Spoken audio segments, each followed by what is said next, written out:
Welcome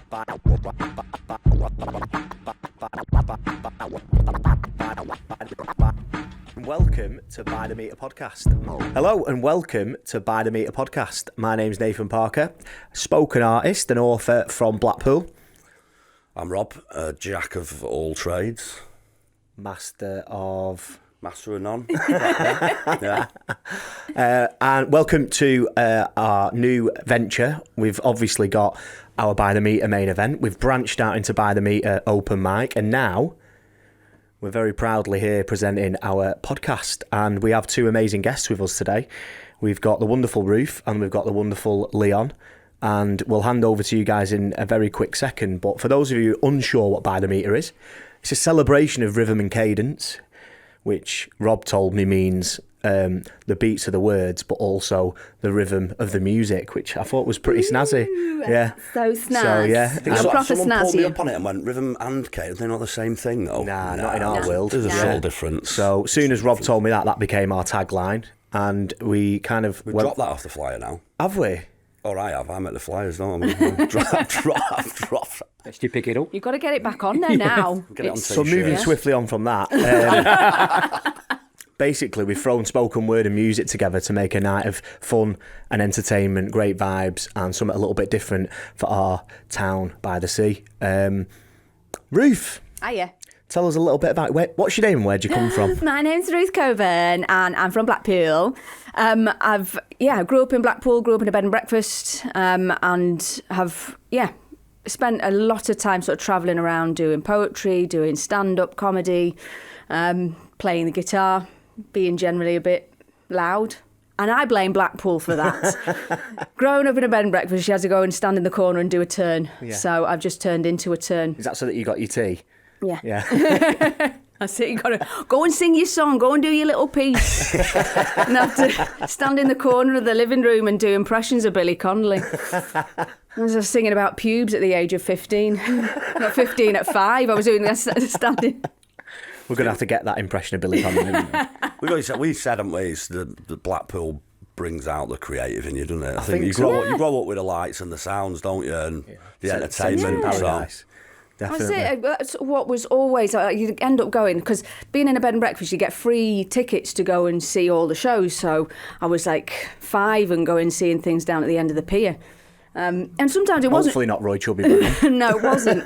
But like back then, back in 80s, and early 90s, you'd end up. I saw like violinists down on the North Pier, and we'd go and see all sorts of different shows. And yeah, I saw that and thought, oh, well, that's a job, innit? Yeah. But then I also would, because my dad had a band, so I'd be in the band with my dad, going around all the different venues, playing the tambourine. Love it. And at the end of every gig, because I used to do a bit of club singing as well. So the Joe Longthorne Club. Yeah. Used to do the music hall tavern. Yeah. I went down and had sing some Ella Fitzgerald down there, thinking nice. I was like so important. Yeah, but loved it. I always end up doing a few jokes in there. And then at the end of the set, my dad and the final song in the band, we'd always finish on MASH. Suicide is painless. Great way to end the show, yeah? Dad, come on. Was it symbolic or...? He just loved the song. So we'd go around lots of different like hotels and then hospitals as well. I'm going, Dad, I think you need to change the set list. I don't think this is... Read the crowd. Yeah. Have we got... They were moved, they were crying. I don't think that's why they were crying. Phoning the coach company to see if they can go home early. So rather than us telling our listeners / viewers what By the Meter is, why don't you tell us what your impression was? Because you performed on the first our first ever show, didn't you? People have a certain expectation of when you say you're doing a night in Blackpool, when you're doing a show in Blackpool, and By the Meter is not that at all. And I think it's a brilliant night. It's the most raucous poetry and performance night I've ever done. When you say, oh, you've done some poetry in Blackpool. Oh, have you? Bless you. And you do By the Meter, and it's mad, and it's massive, and I've absolutely loved doing it. So, yeah, anyone that thinks they know what a poetry night is, they've no idea. I think it's brilliant. That sounded quite menacing, actually. So, yeah, I think we'll move on to Leon before. I'm going to just inch away, actually. Jack, over to you. Tell us, what's your name and where'd you come from? I'm Jack, a.k.a. Leon the Pig Farmer. I'm originally from York. I now live in the dark Saddleworth Hills near Manchester. And I didn't have a creative background when I grew up. I've got a mum who was an hairdresser and a dad who was a forklift driver. Then he just picked up and fucked off at 7. Oh, can I swear, by the way? Oh, I just did. Now. I think it'll only come out when I'm talking about him because he's an arsehole. And he left at 7, so I didn't have anything. Football was my world, and then I joined the army, and then my head went west, and then I started creative writing to help solve those demons. And I think from York, I must be somewhere like 5th down the line of creative people behind Dame Judi Dench, Shed 7 and Chris Elm from the Seahorses. And then I think it's me because York doesn't churn out that many artistic people. More people, unless you count the guy who does the ghost tours, and he's probably in front of me as well still, who dresses up. So I'm probably so I'm probably 5th behind Ghost Tour Man and the other 3 or 4 mentioned brilliant artists and musicians. Well, I must admit, I was thinking Shed 7, so yeah. But it's in one of your poems, so I thought I better chuck him in. Yeah, get him in there. Yeah. Done my groundwork. But I knew that was mentioned, and Chris and Dame Judi Dench, who was clearly number 1. That's me. Then I started writing 4 years ago, and it just started churning out, and I started taking my book when I was reading from the book and that to a couple of festivals with my mates. I've got a few friends in bands and promoters, and I just started storming a stage and saying, I've got something to say and you're having it. And after that, it picked up and people went, oh, you actually can write a bit, can't you? And you can rhyme and you can tell stories in these short, punchy punk verse. So it took off really quick before lockdown, and then it escalated and really had a really good ascension through going and writing and performing, and I got the bug, and I did loads around Manchester, which is obviously the nearest town to me, and it cracked on. Lockdown kind of calmed it down a bit, but that's when I wrote my first book collection. And then since we've come out again, I've just been like this, sort of salivating feral tiger, and just going out and consuming every open mic, every spoken word night. And when I've been invited, we've talked about this off air, I'll accept and I'll go to lots of different places. And so now I am getting around the country. But by the meter, I think that was probably one of my first gigs out of the greater Manchester area. And that's where I met you. And that's where we met, didn't we? Yeah. Both and we first one. You met me mum. And I met your mum, yeah. She still asks after you. Does she? Yeah. Good. Yeah. I couldn't tell her she met me 20 years ago when I took my breakfast after a night out and an all-dayer, a Manchester all-dayer, but she don't think she recognised me from that, from staying in your B&B. How's Leon and his pigs? Yeah, how is he? Yeah. Hey, and if anyone is listening, and I have had this, we talked about heckling off stage. I did a Northern Green gathering, and it's full of a lot of good grebos, a lot of good dreads, a lot of good activists and stuff. And I went on and said, I'm Leon the Pig Farmer, but just so you know, for you vegans and vegetarians, I have never raised or killed a pig in my life. And this 5'2" little dread lass who was on the HS2 line went, good, because I'd have stabbed you. And I was like, right, okay then. Well, I don't kill pigs. It's a film from 92, but we're here in a place with no electricity. It's all run by wind and hope, sun, solar, which you get a bit in Lincolnshire, but it was like that, and I was like, right, you're not gonna get the telling, and I can't prove you here because I've got no phone signal, but it is a film, and this is just a stage name. It has nothing to do with me raising. Lower your weapon. Lower your weapon. Yeah. So I was proper activist. So that was good. But yeah, my first time by the meter, I loved it, mate, and I was intimidated. You come into the entertainment empire of the North, aren't you? Where everyone has come and trod it, and you're thinking, right, okay, I've got to come into this venue, which is fairly big, and it was fairly packed. And I've got to give you my verse about our working class lads nuts, and have you crying on my shoulder. And there were some big meaty burly lads there, and some quite being around town lasses, and I was like, are they going to get what I'm going to talk about? But it was brilliant. I think it just shows how spoken word poetry has, with people like us, you two, Ruth and me. I think we're knocking down walls, and we're showing people it's not always just flowers, rivers, and lovely hills, and it's not just lavender. The people have got working class people, or people that have been around the block, have got something to say, and we're saying it, and we relate to a lot of people that have never been into this art. Yeah, I couldn't agree more. And that's what I like about doing it. I like just going into a room and just saying, look, yeah, I used to go on those terraces and chant this. Now I'm just chanting it down a mic and putting it in a book. So it's that kind of feel. But yeah, loving it. Thanks for having us. No, thanks for. I mean, you both obviously made a massive impression because people still ask now, don't they? And or when they're like reminiscing about previous By the Meters. Oh, do you remember when we had Ruth on? Do you remember when we had Leon the pig farmer on? So you definitely made that massive impression. And we wanted a big lineup for our first ever one, and you set the bar so high that you've made it hard work for us because we've had to keep trying to get people to match that, and it's been something that we've both thoroughly enjoyed. We're glad you feel that way about By the Meter because that's what we wanted to create. We wanted to create a space where not just the audience had a good time, but the artists had a good time and felt that and they everywhere were I've part gone of to, something. And I've talked to people about it when you say, "Oh, what's Blackpool like?" And that's the night I bring up now because it's. That's awesome. And I think if someone who looks from afar as well, who is going gigging in other places and sees different events, how you curate it and the diversity of it and the mixture of different arts and different forms of storytelling that come across is great because it's not all just one style. You can go to some nights and you can be following on, and then I sometimes feel out of place and going, right, I'm going to tell you about socialism, I'm going to tell you about being mental, and it don't fit into there. And I've been shoehorned in because I've been around a few places, but that one, because everyone gives you something different and alternative, it's a very good sort of mixed bag, and it's great, and it's because it allows that creativity. It just sort of made me realise something that I did stand-up comedy for say 15 years, and it ended up feeling like comedy had gone into this way where you had to be one way, you had to do comedy in a certain way, you go to that club, and I love stand-up comedy, I think it's brilliant,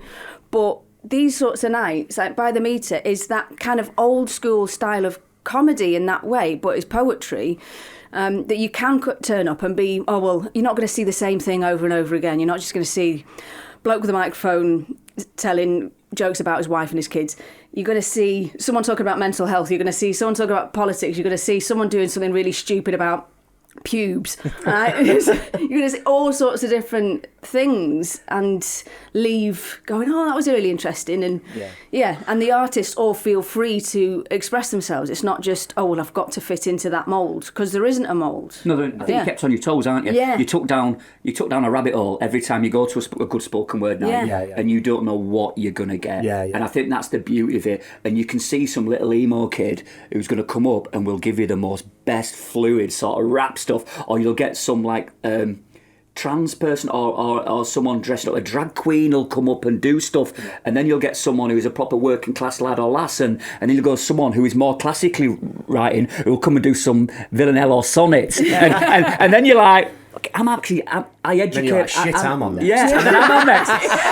Well, you get educated as well, don't you? And you learn lots of so much. And anyone that thinks, oh, I'm going to a poetry night, right, I'm going to be bored, you're far from it, because it's literally it's music. Obviously, it's a cappella, and it's good storytelling, good narratives. And we had a musician who came to one of the By the Meters. I don't think it was the one that you came, but he came and he got his notepad out halfway through because he was just inspired. He came up at the end and was like, wow, my head's just been blown right off listening to all these different poets. It's got my sort of creative juices flowing. So you're right what you're saying, you're breaking down walls, but also for fellow creatives as well, it's something, you learn so many different things from lots and lots of different people.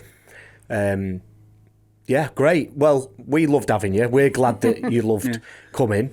We wanted to do a podcast to try and, hook back up with some of our previous performers and catch up and see how you're doing.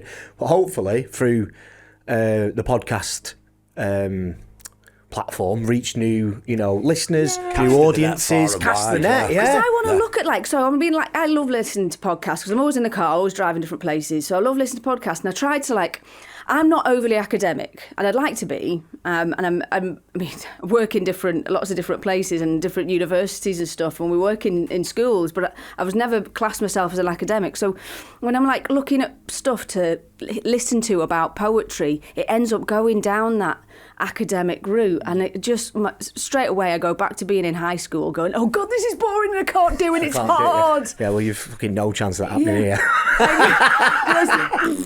I can't do it. Well, you find that about a lot of art forms. People try to intellectualise and change it to something that's not. Like an art or a picture on a wall, trying to get into this artist's head and say, well, I think this, I think that. I said, put your wine down, get your cheese down, tell me what you think. It's either good or it's bad or it's indifferent. It's like any form of art, music or anything. Like you were saying about the comedy, it became very same. I think we're being in a band as well. You can find that about music. You can go to the same nights and people can still be doing the same chords or they want to be that band from 20 odd years ago rather than coming out with something fresh and not fearful of a rejection. Go, let's just do something different. See if people like it or not, and just tweak it and work with it. That's how you grow. We were chatting before we started recording. It's how you grow. It's how you grow, innit? So this is what I've said with that, because obviously we've been running nights in Blackpool for years, and I said I've not had the butterflies in my stomach for about 10 years now, and he said, because we've had the events where no one's bought a fucking ticket, and there's just been 10 people turned up, and once you've got over that, then you've nothing to fear anymore, have you? Just run with it. And like you said, getting the butterflies, that's good. That's like the nervousness, the energy, and getting that different feel. People said to me, oh, you clearly just go on there and do it. I went, no, I get nervous, I churn it up. But it's great. It's how you just bring it through your vocal cords. Get ready, you're bringing it out. If I didn't get nervous, it's like, right, I'm going through an emotions. And it's like, that's not good. Yeah, that's not good. It shows you care, doesn't it? It does, you want to And I think deliver. by doing that, if you've got them butterflies back, it's an excitement. It's that feeling that so much new, something's breeding, there's something new, worth it that's coming out now. Definitely. Well, should we shine a spotlight on one of these two? What do you think? Yeah. Yeah. Yeah, I mean, go on, not Ruth. a physical one, but. Do you want to do it? Or how do you want to pick? Go on, Rob. You Get a coin out. Yeah. Oh, I'm forgetting Have you got a coin? There you go. Heads or tails? Tails. It's landed on its side. We're going to do a duet. Tails it was. Can't believe it just fluffed Who that. bought tails? I think I didn't say I shout thought anything. tails. No, I think Tails. There we Got go. tails. Over Tails to you, never Leon. fails. So, we've heard a little bit about your background and how you got into stuff, but tell us why spoken word? It came to me just over 4 years ago. I woke up in a police station, leathered, in the middle of a breakdown, and it was getting serious. No, as everyone said, the room's gone quiet. I just started writing by walking around the hills, Sadworth Moor next to me, started taking medication, got into a therapy course, and literally I got diagnosed with PTSD from ex-servicemen, being in the army days, and writing my emotions down and then reading them back and seeing how I could try and help self-care was the way I started writing. And it came to me rather than me going seeking, right, one day I woke up, I'm going to probably buy pants and I'm going to become a poet. It's like, it never happened like that. It was just, I was walking around the hills, I had my headphones in, I was listening to music, and it was like you're saying, by a meter, it had a cadence. And I started just thinking, all my words just started flooding out my head, and I was screaming them in this sort of like banshee, feral, weird way in the hills where no one could hear me. And then I was starting to put them into a voice recorder, coming back, writing them down, and putting them into a spot, and they came out in a poetry spoken word, some literacy format in 4-line stanzas, and I've kept that format still. I always write in 4 or 6 lines. So it's something it's not broke, I'm not going to fix it. And then I kind of kept on writing like that.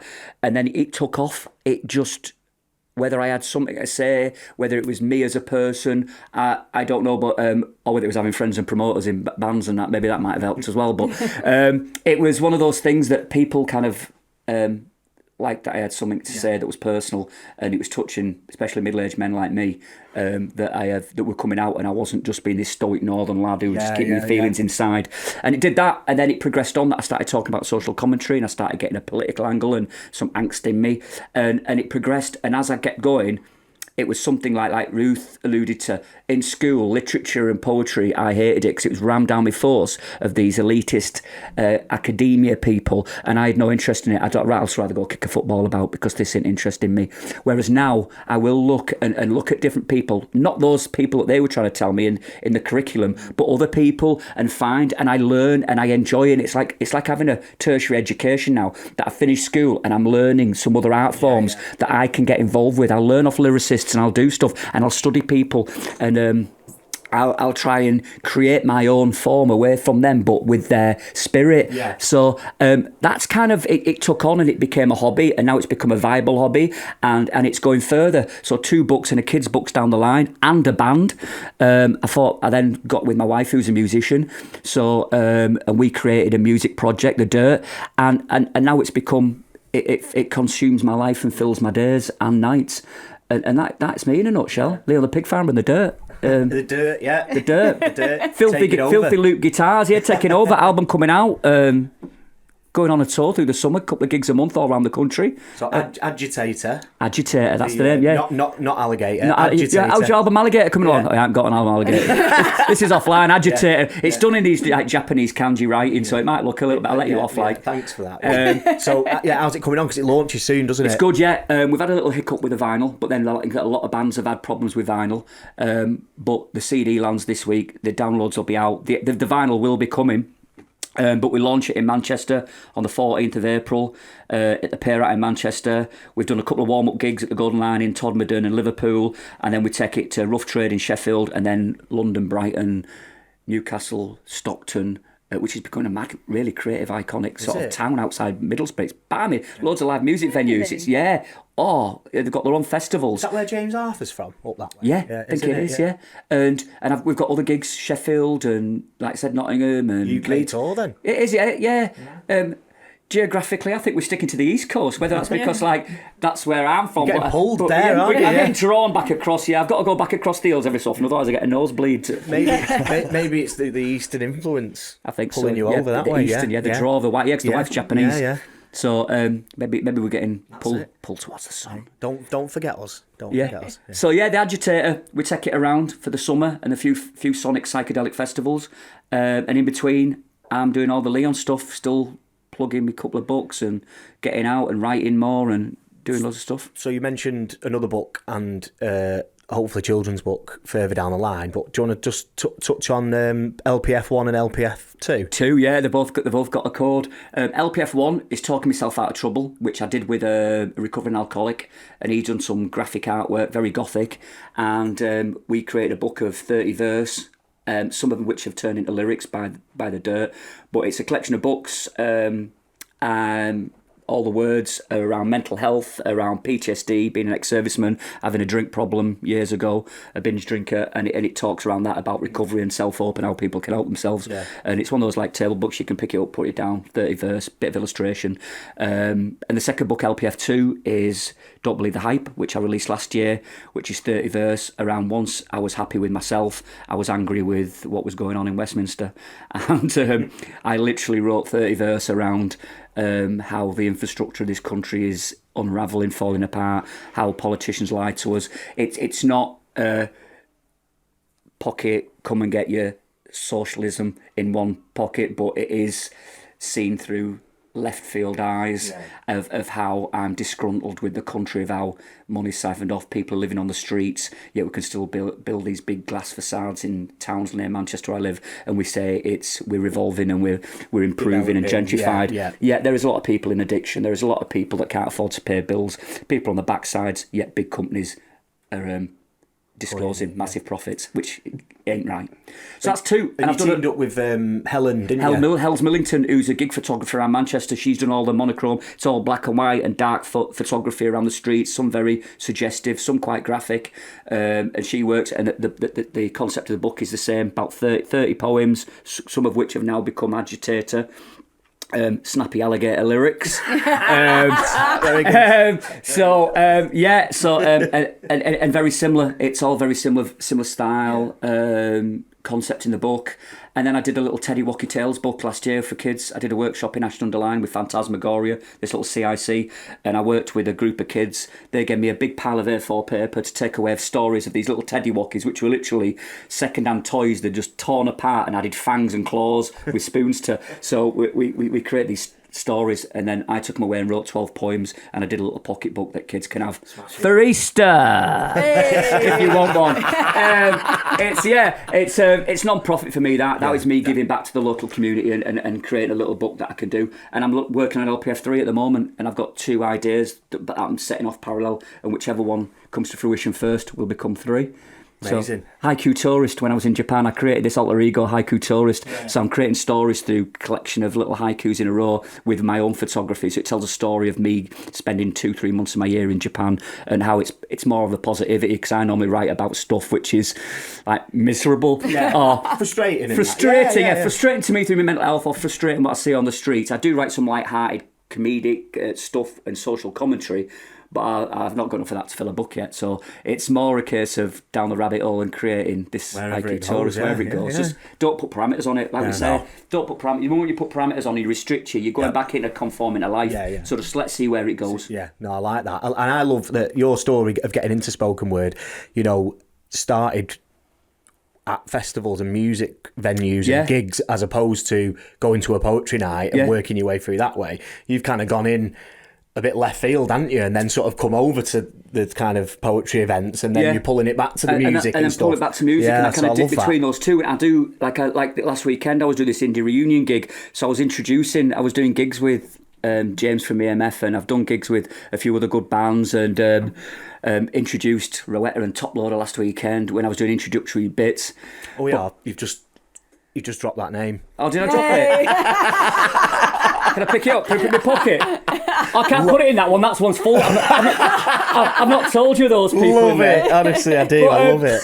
But yeah, it's good. But the way I'm going to go to it for us, and it goes back to what Ruth says. I sent the odd email out to other spoken word and poetry nights, and I have had a comment come back saying, "I don't think your material is for what our clients would like. I think you're best sticking to the music scene." I've had that. Very I'm not going to mention names because that would be dropping horrible name. But I have had that, and then I emailed another one 50 miles away, thinking they wouldn't be connected, and the same guy answered me. I thought I told you that my audience wouldn't kind of understand your verse. So you get rejection, people. It's how you take it. That's it. So so two places, 50 miles apart. If he's listening to this, he knows exactly who he is.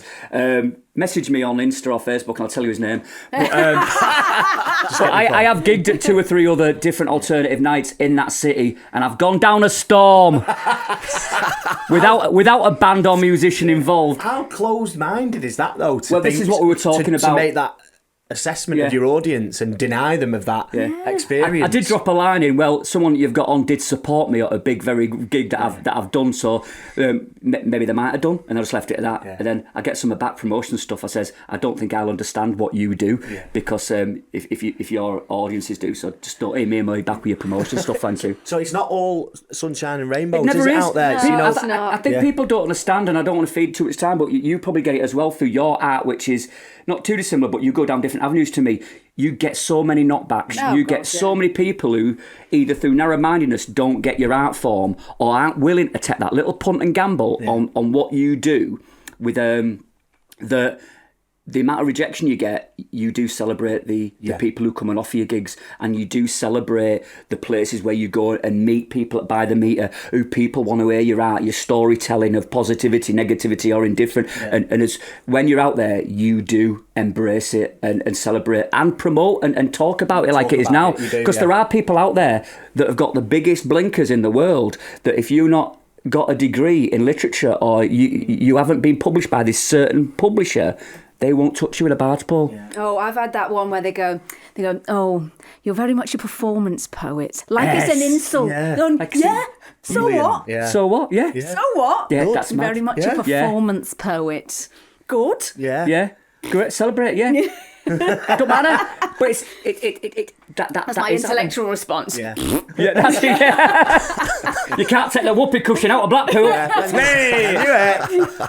They're sold on the streets. They're done verbal. If all else fails, resort to humour as a defence mechanism. Wear a kiss me quick hat and then hit the whoopee cushion. Well, thank you for that inspirational tour down your very, very brief history there. Jack. I keep calling you Leon. Call me Leon at 9, innit? I thought you were a Leon. I thought I was a Leon. Yeah. No, I'm a Sagittarius. I'm neither. We've chatted before, haven't we? And I don't know, every time I learn something different about you every time. Very, very inspirational. I think your outlook on art and performing is so fresh.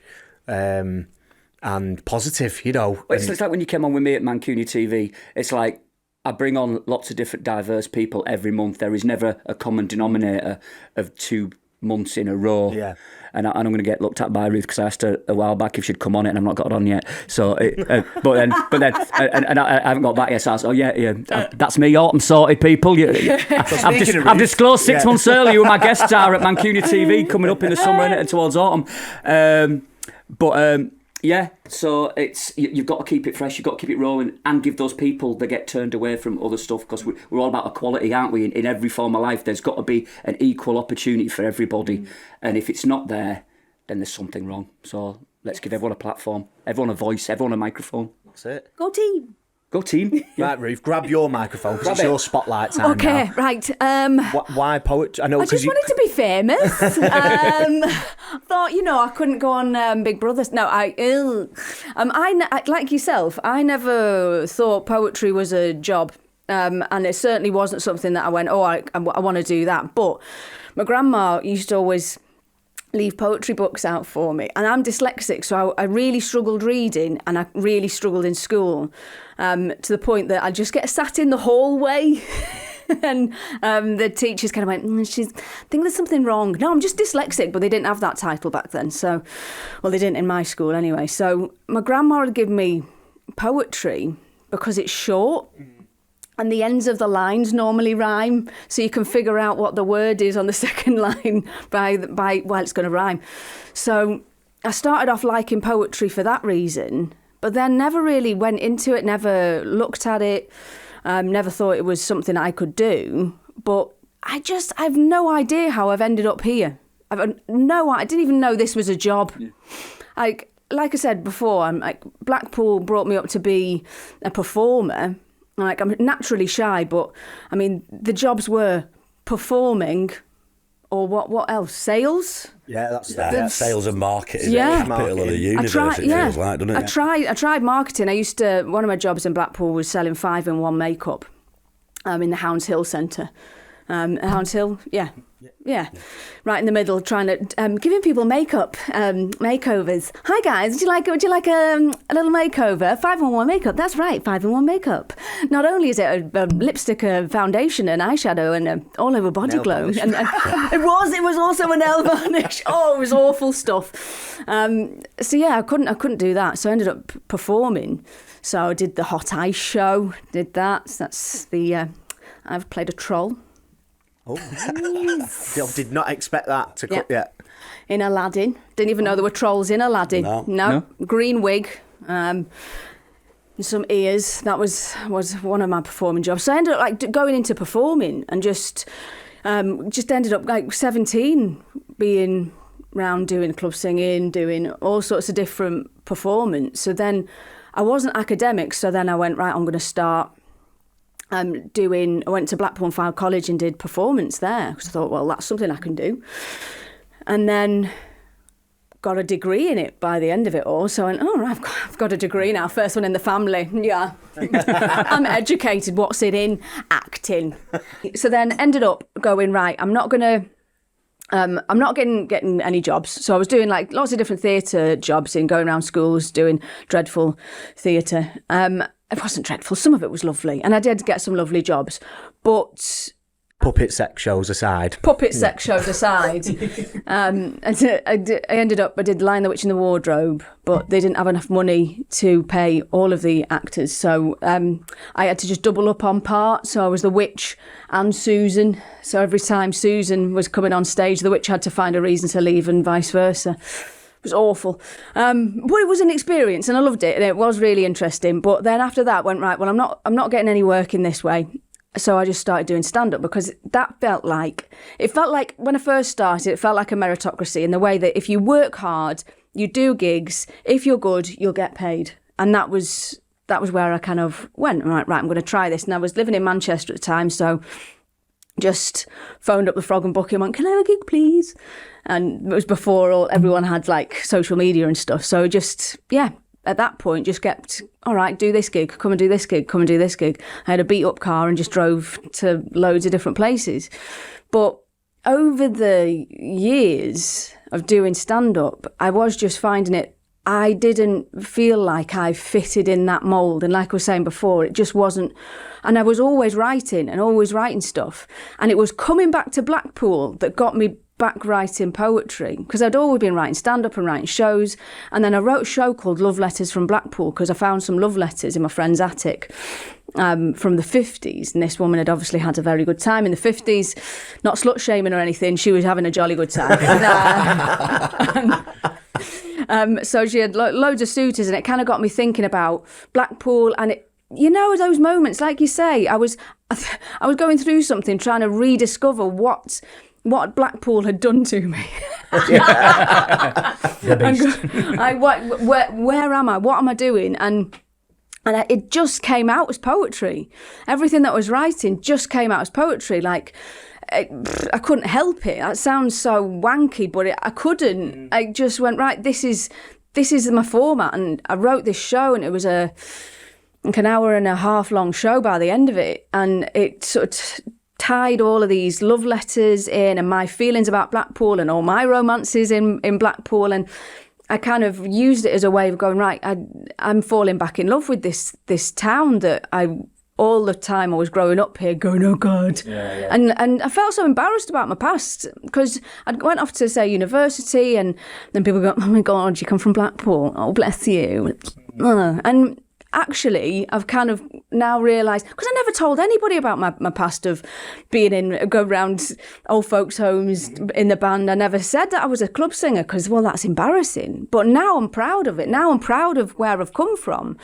But I used that show to kind of, reassess what the town had done to me. And then from there, I just went, all right, this is how I write. This is actually how I write. And this is, so going and doing poetry nights, and then also just writing shows that are just, right, this is what's in my brain. And people liked it. And then from that, then I started like doing a bit more research, and I found this woman called Ethel Carney Holdsworth. And she's cited as the first working class female writer in this country. And her first book was published in 1913. And I started doing a bit more research and working with the Working Class Movement Library in Salford. And the next show that I'm touring right now is being inspired by all of her work and all of the stuff that she was talking about like over 100 years ago. And it kind of just, I've rediscovered my background and not be embarrassed by it, because I could go into different places. And more recently, I went into a meeting about cultural capital. Right? The cultural capital of going to the theatre, and the cultural capital of this. And I said in this meeting, I said, why is going skiing and going to the opera classed as cultural capital? Why is that something that is useful, whereas me knowing how to go into a working men's club and shut a load of drunks up, not cultural capital? Why is my life experiences not classed as cultural capital? And the woman there went, well, it has to be useful culture. Why is my culture not useful? It has made me who I am, and now I can go into lots of different environments. I can go into stag do and be fine, or I can go into the opera and totally fit in. So why is that? So it's made me really passionate about sharing stories, not just from my own experiences, but I've done loads of interviews. So for Miss Nobodies, it's called Miss Nobodies because it's just, I spoke to loads of people that say, and I'm still doing this research now, just loads of women that go, oh, you don't want to talk to me? I've got nothing important to say. No, I'm not important. I'm just a mum. The amount of times I've heard that, I'm just a mum. Oh, I've got nothing important to say. Do you think that's social indoctrination? Yeah. It's like, it's really suppressing people, isn't it? Yeah. I'm just a. It's like, no, you're not. You've got life stories. Massive. So in the book that put together, there's like loads of pictures of women that go, don't look at me. I'm just working the cafe. Yeah, you're a business owner who has an important role in the community. You're interesting, you're funny, you've got stories. So all of the stories that are in that show are from these people that we've spoken to. Because I'm just tired of hearing, I'm just a mum, I'm just this, I'm just that. No. And I got that. Someone said that to me. Yeah, but you're just a comedian. No, I'm not. No. Yeah, first off, no, I'm not. No, I'm not. I'm like, I'm not just anything. I'm a fully rounded person that's got something, and it's made me very angry. And so, yeah, like my poetry of late has been a bit more strident. So, look, that, I mean, Wrap it up, 'cause we've got about a minute left. did you finish the tour on Friday, was it? finished the tour on Friday. With a sold-out show. Sold-out show at the Amazing, Grand. at the Grand Boom, boom, Theatre. boom. So, yeah. A feather in the cap there, I think, isn't it? Yeah, nice to lovely to finish. finish, and what an amazing project as well. What's the one that you do about? Is it your auntie? Is it your aunties or the women that you used to live with? Oh, yeah. Because that went down a storm in Blackpool, didn't it? Yeah. But yeah, no, I love that. I love that particular one. I think we are going to have to wrap up, aren't we? So, quick fire, Leon. Where or who are you giving a shout out to on the poetry scene at the minute? Where should people check out, other than By the Meter, obviously? Where should people check out? I'm going to Bone Down Lag in Leeds. It's done. They are reclaiming open air spaces and getting people of a big diverse range into public spaces and doing poetry, and they're very accepting. Smashing. I'm going to give Caitlin McKenna in Leeds a shout out. Awesome. Ruth? Bolton, I can't remember. Natter in with Bolton. Romina. Yes. And Stuart. Yes. Awesome. Love it. Really Fantastic. lovely environment. Really, supportive and nice. That's all place. we've got time for, I think, isn't it? I've been Nathan. I've been Rob. I've been Jack. I've been Ruth. And we've been By the Meter. That's the first By the Meter podcast done. Awesome. Cheers, guys. Thanks a lot, guys. Yeah. Cheers. Nice one. Catch you again soon. Sweet. Well done, team.